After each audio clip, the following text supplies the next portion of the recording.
got to hash through. We don't have, and this is very, very in its very premature baby stages right now. We have a very small campus. We have how many full-time faculty? 35 full-time faculty. Yep, not at that many. 31. So it's very small. We don't have a lot of extra space. We have 8 buildings on the campus with a couple of temporary buildings is all. So just trying to find a space, and it seems like even classrooms are getting taken away for student services. So we're really just trying to figure out, I mean, we'd love to have a classroom within the makerspace, but we're going to be happy to get our makerspace in a closet somewhere. So we're kind of trying to kick ideas around what's even open. Nothing's open.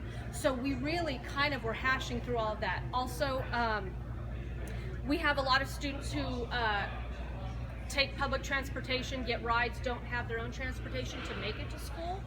And so, I mean, it looks like the, K-12 drop off and pick up every morning and afternoon, because it's just a lot of students that just don't have transportation. So then we've got this issue, well, if we go partner and go somewhere else in town, is that going to be feasible? Are we going to get the exposure we need? Are we going to get the students in it?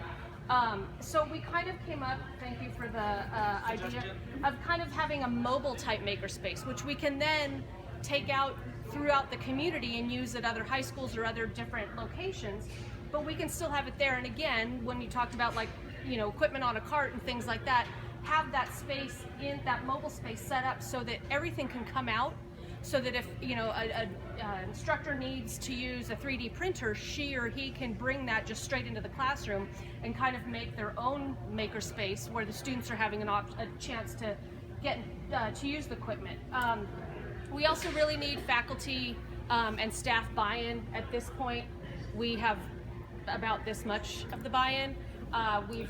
Before we even came here, we had people thinking it was a ridiculous idea and why would you do that?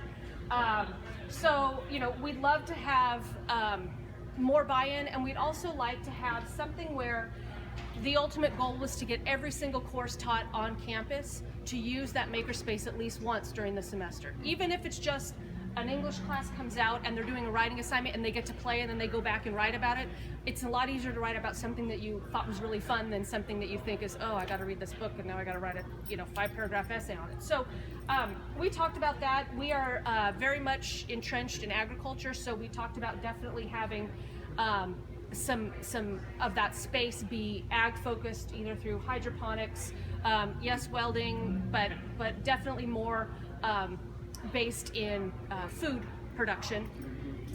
You want to? Yeah. So one of the things that we do have, and y'all actually take the lead on this one, because we used to have a digital media lab that, of course, as we all know, funding has gone away, right? And so it completely got decimated.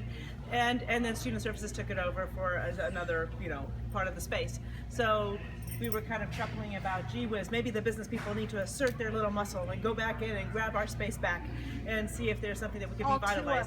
All 2 of us. All 2 of us. 2 of us. Yeah.